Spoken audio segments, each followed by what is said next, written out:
Alright, today we're gonna show you how to install custom races made by Suberdave into a set of rear Wrx/STI axles to make your R180 rear diff work with your R160 hub, so you don't have to do an expensive Brembo brake upgrade with rear hubs. So here's the kit. Comes with 2 bags of axle grease, 2 custom races, 2 small clamps and 2 large clamps. Everything you need, shy of as long as you're able to reuse your old boots. And in addition to that, you'll need 4 axles. You'll need 2 STI axles, or at least inner cups with balls and cage. And you'll also need 2 Wrx or Legacy or Impreza outer cut or outer joints and shafts. So let's get started.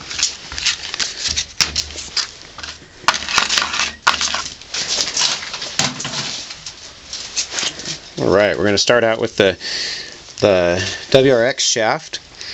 We're going to use a standard screwdriver to pop these OEM clamps out. They're pretty easy to get underneath them. Pop that out. Pull that clamp off. Get to the other side, do the same thing.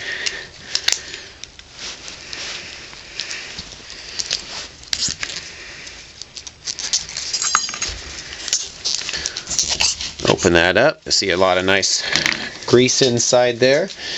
You'll go through a lot of paper towels with this, but it's alright. Put a paper towel underneath it. Move that boot out of the way. Now right inside the cup, stick your screwdriver in there. You're going to pop a ring out.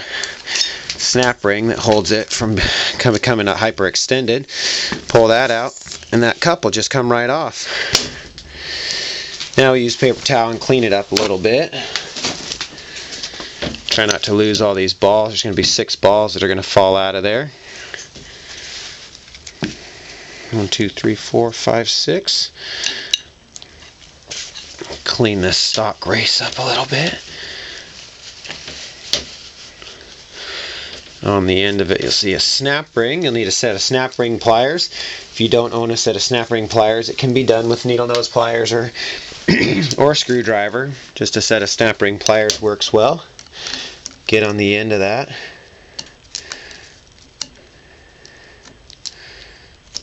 Got greasy hands, makes it difficult.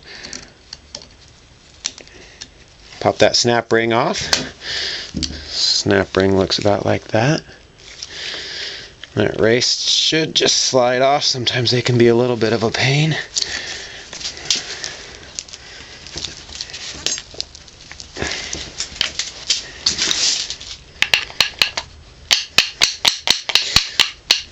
And use a hammer to tap this off. And that's done.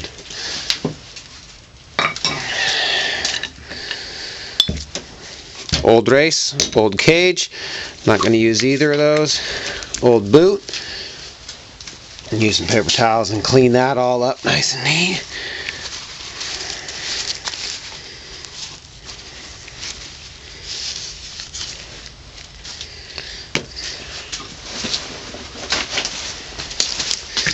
Clean off the shaft. These ones are 2002 Wrx shafts, so they're a 22 spline, which will use my 8-ball 22 spline races because we're using 2005 outer joints. Alright, clean that up pretty well. Now we do the same thing to the STI shaft to get it to this point. Alright, so as mentioned on a couple of the posts, I have found that there are 2 different size shafts or races on the Wrx's and such. On my race, you can see there's a little groove cut. You put that side towards the shaft. However, some of the shafts need, this has got about a 60,000 screw, some of the shafts need about 100,000 screw cut into them. So once you put this all the way on, there's not quite enough room to get the snap ring on. So to remedy that, you could fix it a couple of different ways. You don't want to damage the splines that are on the shaft here. So what's normally done, and what I've done and a number of other people have done, is just take a Dremel, cut-off wheel, file, something of that nature, and just cut this groove right here out just a little bit further. So you're not cutting any of the structural integrity of the shaft itself, you're just cutting a little bit off of where the snap ring itself goes in. Not doing any damage to the shaft or not doing any damage to the strength of the shaft. If you have access to a lathe that you can put this in and cut this out about 100 thousandths or so, that's great too. However, most people don't have that option. So today I'm going to use just cut-off.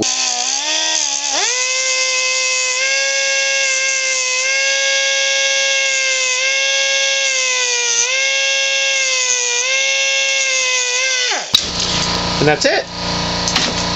So again, we're just cutting a little bit off the end here. Doesn't have any structural integrity. We're not damaging the threads that are actually, or the splines that are actually underneath the race.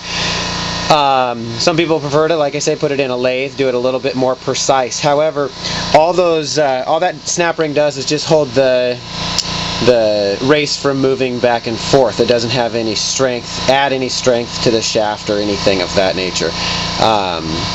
And that's that. Alright, let's recap where we're at. So, last time I turned off the camera, I was just getting ready to take apart the R180 STI shaft. So now sitting in front of me, I've got the R160 shaft that I've ground down a little bit to make the race fit, or the snap ring fit rather. I've got the R180 shaft. Off of the end of the R180 shaft, I took the outer joint, the balls and the the cage and the bearings, the snap ring, and that's about it. So we're going to take the R180 shaft. It's done. You can now throw that away, or you can find somebody that has broken a shaft and still has good joints and that may want to buy the shaft from you. So now what we're going to use. We're going to use the R160 shaft, R180 outer cup or joint, the R180 cage, the R180 balls, the custom race, the R160 snap ring, the R180 snap ring to hold the outer joint on. We're going to use the new clamp supplied with your kit, and use the R160 boot. The R160 boot has a little bit smaller shaft, so the boot seals a little bit better. The cup is almost the same size, so it fits on both ends. Alright, now we're going to take our grease and we'll start putting it together. We'll start assembling it. Back. We're going to slide the boot on first. We can put the CV boot clamp on. Slide the boot on. I like to slide it well past where it's actually going to meet seat, so you have a little bit of room to play. Then you're going to slide your cage on. When your race goes into your cage, it should not slide through the back side. So when you put it on, the back side of the race is going to meet fairly flush with the back side of the cage, and it's going to go on that direction. So slide your cage on, then you slide your race on. Now these races can be a little bit difficult to get on, so you don't want to use a metal or a ball peen hammer, so I opt to use a little dead blow hammer. Pound it on. Seat it all the way down. Take my R160 snap ring. Slide that on the end.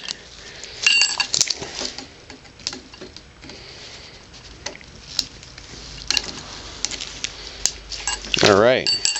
And that seats just right in there and just nicely. Now the cage can come up and fit perfect. So now it's time to put the rest of the joint together. So we're going to take our shaft, or our joint. We're going to use a whole bag of grease just on each shaft, so we can put a bunch inside there. That's great. Then when you slide that all together, it's going to distribute that grease throughout the whole shaft. The tricky part is to put the balls together without the balls going everywhere. So what I've learned that works real well is to put some grease on them, on each one of the 8 holes. It still kind of feels like you need multiple hands to do this, but alright, a little grease in all of the holes. And then start putting the balls in. The grease holds the balls in. That's 3, 4, 5, 6, 7, And 8 of them. Now the grease is inside there. Slide that all together just like that. Try to keep your hands fairly clean so you can hold on to stuff without it slipping. I opt to wear gloves, a little bit easier to clean off when you're done. Now take your inner snap ring, and that just goes in just by hand. Make sure you're using the R180 snap ring. If you put the R160 snap ring in there, it won't quite fit right. It'll be just a little bit too small. Now that joint won't come apart. Take all the remaining grease, squeeze out as much as you possibly can, and I just put it right inside the boot. Alright, slide the boot back on, up against the joint there. Slide your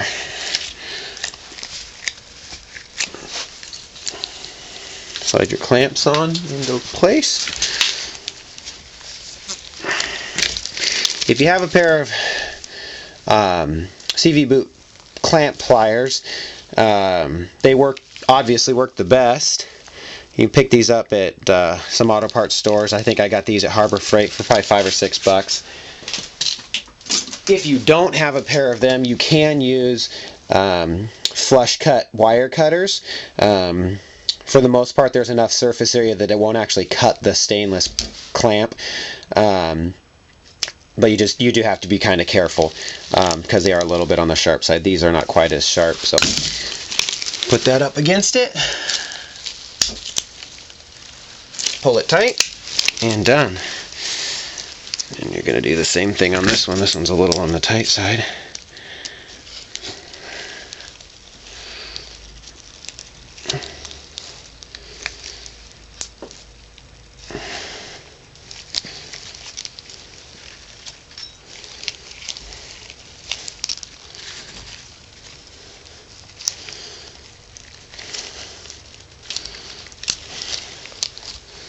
Alright, so we got that up on there.